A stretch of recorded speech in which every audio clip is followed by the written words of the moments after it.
তারপরে হচ্ছে কেউ যদি গাড়ি এক্সচেঞ্জ করতে চান তাহলে তারা অবশ্যই আমাদের শোরুমে আসবেন, আমাদের সাথে যোগাযোগ করবেন। আমাদের পেজে আমাদের নাম্বার দেওয়া থাকবে।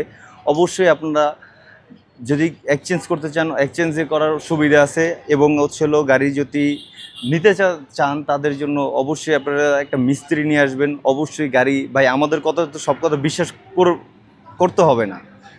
যদি নাও বিশ্বাস করেন অবশ্যই আপনারা হচ্ছে একটা মিস্ত্রি নিয়ে আসবেন, যেন মিস্ত্রি যেন আমাদের কথাটা বিশ্বাস করে বা গাড়িটার জন্য ওরকমভাবে যেন গাড়িটা পান।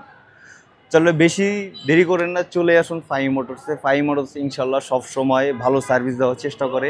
আবার আরেকটা বিষয় হচ্ছিল, একটা সেকেন্ড হ্যান্ড গাড়িতে নাম ট্রান্সফার একটা ইস্যু থাকে। অনেকে বলে ভাই সেকেন্ড হ্যান্ড শোরুম থেকে গাড়ি নিই কিন্তু নাম ট্রান্সফার করতে পারি না। অবশ্যই ভাই নাম ট্রান্সফার করতে পারবেন। আপনাকে 1 সপ্তাহ টাইম দেওয়া হবে। 1 সপ্তাহের ভিতরে যে কোনো একদিনের ভিতরে আপনাদের নাম ট্রান্সফার করে দেওয়া হবে। আর যে গাড়িটা যদি একদিনের বেশি যদি লাগে আপনারা আমাদের শোরুমে আসবেন, যে কোনো বাইক যেটা পছন্দ হবে ওইটা নিয়ে যাবেন, যদি নাম ট্রান্সফার যদি না হয়।